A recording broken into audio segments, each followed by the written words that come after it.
All right, so for the diameters of this watch, this 40 millimeters. The thickness is 12.2.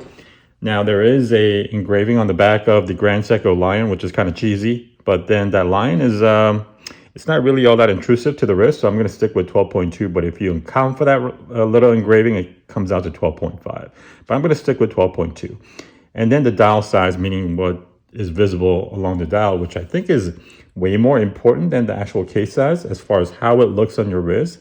It's around 34 millimeters. So it's going to look probably much bigger than a 40 millimeter. I would say maybe you're looking like a 42, somewhere around that range, because there's a lot of dial that is being shown, especially if you want to compare it to something like a 40 millimeter diver, where the dial tends to be smaller and the bezel takes up a lot of the space.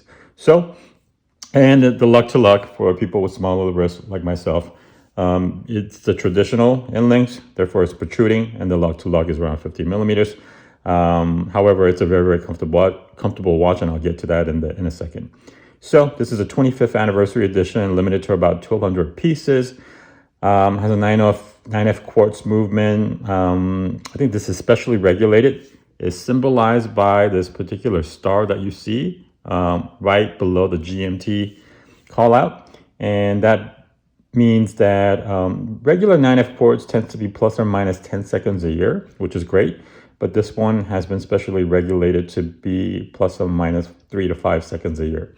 Now, is that going to make a difference in your life? Probably not. 5 second difference, it really is not. Unless you're getting shot, you should be fine. So yeah, it's a really good watch. And let's talk about some of the details.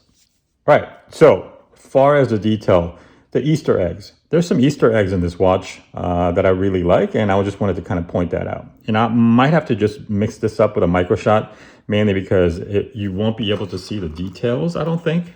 I'll try to see if you're able to pick it up. I don't think so. Man, look at that shining. That's crazy. Anyway, so as far as the dial itself,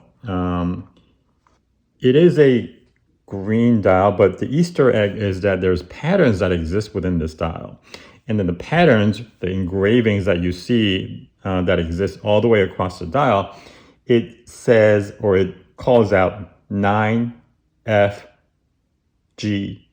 So majority of the dial, you'll see an engraving of 9, then an F, then a G, then an S. So it's symbolized 9F, symbolizing the actual movement that is using, and then GS obviously for Grand Seiko. So it just, that pattern goes all the way across the dial until you get to the 25-minute mark. Once you get to that 25-minute mark, right above it, I'll try to see if I could put in a micro shot to kind of point that one out, because it took me, literally took me 3 years to find it.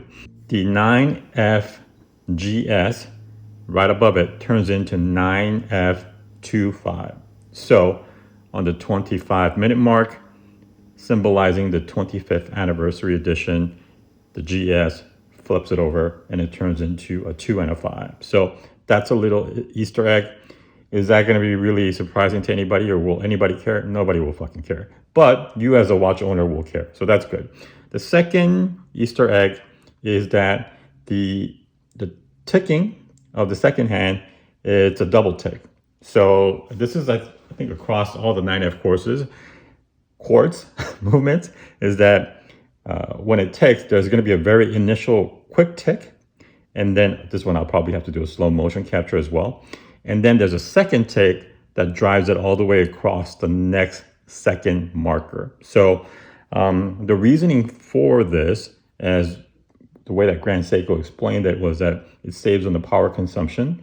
And then on top of that, I guess the 2-tick mechanism makes it more likely for the actual second hand to land on the markers itself, because, you know, if you look at a lot of the reviews for the quartz movements, the watches, you know, a lot of the negativity tends to hover around the fact that, hey, the second hand is not actually landing on the marker.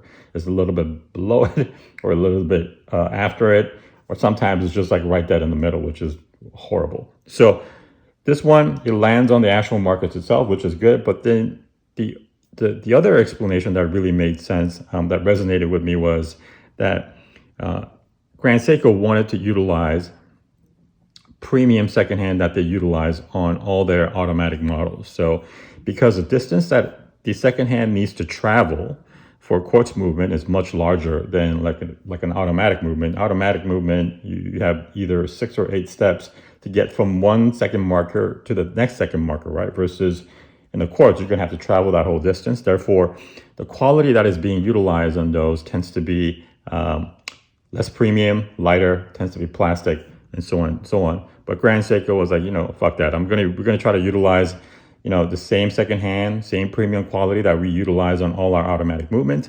And therefore they came out with this mechanism where there's that initial burst, and then the second burst, the longer burst, or the second tick, the longer tick, takes the momentum of the first tick and then drives it all the way across. So it's leveraging the initial burst and then driving it all the way across to the next second marker, which I thought was really, really, interesting. Again, I don't know if it's something that's going to be really impressive to anybody. I actually did show that because I was at a dinner once, and then they asked me, I wasn't at a dinner once, I was at a dinner, and once someone asked me about this watch, and I basically said, hey, take your iPhone out, take a picture of the second hand. You'll see that there's 2 takes and yada, yada, yada. And I explained the reason. Actually, their mouth was like, yeah, that's great. But then their eyes were like, no, I don't know why you're telling me this. Who gives a shit? So it's mainly for you guys or the people that own the watch, own the 9F quartz movement, or people who are really into movements. But I thought that was a really nice Easter egg. Okay, now let's start getting into the details of this particular watch. You're looking at the dial. The dial itself, man, that's crazy. The dial, it's green. Oh, now you can see a little bit of those patterns that I was talking about. The dial is green. Dark forest green is probably the way that you would phrase it. But majority of the time, it's going to be looking slightly a combination of black and green. Maybe even a dark gray is what it's going to look like most of the time. So if you're fetishizing having a green watch, this might not be the watch for you. However, the thing that is interesting about this particular dial versus the other Grand Seiko that I have, which is the Shunbun, is that the Shunbun, the majority of the focus is kind of on the dial itself. This one, because it's black and it's not black, but it's darker tone, and it's fairly reserved when it comes to actual pattern of the watch, you tend to notice everything else around the dial, which is interesting. As I started to move this watch around a little bit, you'll see all that polishing really, really popping off on this particular watch. Versus the Shunbun that I have, the dial just kind of mutes it, versus this one, because the background or the dial color is dark, it makes everything else pop. And I think this is the reason why that I get the most amount of compliments on this particular watch from all generations, from younger generation, for the older generation. I think it has that classic appeal and that right level of pop without getting a little bit cringy because of the muted colors of the dial. I don't know if the camera's picking it up, but the GS and then the Grand Seiko below it, along with the actual GMT hand, which is here, are gold. So that gold really, really pops off. If it was just straight green, I think it would have blended in a lot more, but because the color of the dial is much darker, almost forest green, I think that gold really works really well. And on top of that, it has a little bit more classic masculine look versus the Shunbun. Therefore, I think the old English font, or whatever this font is that Grand Seiko uses on their logos, I think actually works here way better than the Shunbun that I have. Now, let's talk about the case. The case, there's the same level of polishing. You know what? It's going to be dirty. It is what it is. There's going to be same level of polishing that happens on the side of the case as well. It's just going to be finger prick magnet, but it is what it is. Along the bezels as well. The thing that I would like to call out about the case is that on the back, it's a solid case back, which flattens it out, which I really love. And as you can see, that little protruding of the Grand Seiko Lion, the protruding of the Grand Seiko Lion right there, which accounts for that, I guess, 0.3 millimeters that I was talking about difference, but it really makes no difference. Now you see that Grand Seiko Lion right there? That Grand Seiko Lion, I gotta be honest, that's corny as hell. That lion, I cannot stand that. Well, I shouldn't say I can't stand it. It's just corny. To me, it's just kind of corny. Like, the fact that majority of what Grand Seiko is all about is about Japan and what you find in Japan, and then you have this damn lion on the back, which I don't know. I'm not a zoologist or anything like that, but I don't think there were lions in Japan, right? Maybe tigers, but not lions. So I don't understand the lion concept for Grand Seiko, but it is what it is. The thing that I would like to call out about this particular case, though, is the shape of the case is severely curved. So when I put this around my wrist, and I have a 6.5-inch wrist that is, I guess, semi-curved, it just wraps it around where there's no gaps whatsoever between this and my wrist, between the case and my wrist, and it's perfect. It's like a Charles Oliveira putting a rear naked choke on you, man. It's on you. So it's perfect for people with, I guess, curve and smaller wrist. However, if you have a larger wrist or flat, you're like, I don't know, like jointly endowed on your wrist, then you might have some issues because I would think, I can't speak for yourself if you have a bigger wrist, but I would think that it would kind of dig in on you, the curvature that you're seeing on these lugs, or it would just kind of sit on top of your wrist like a lawn chair. I don't know, but I just wanted to kind of call that out. It's perfect for my wrist. It fits like a glove. However, for people with much bigger wrists or flatter wrists, it might be a little bit of an issue with this particular case that you see. Now, the bracelet, the least favorite part when it comes to Grand Seiko. It has a traditional oyster bracelet. I like that. I don't like the pig intestine looking thing that SBGN007 uses. It has screw down links, which is good.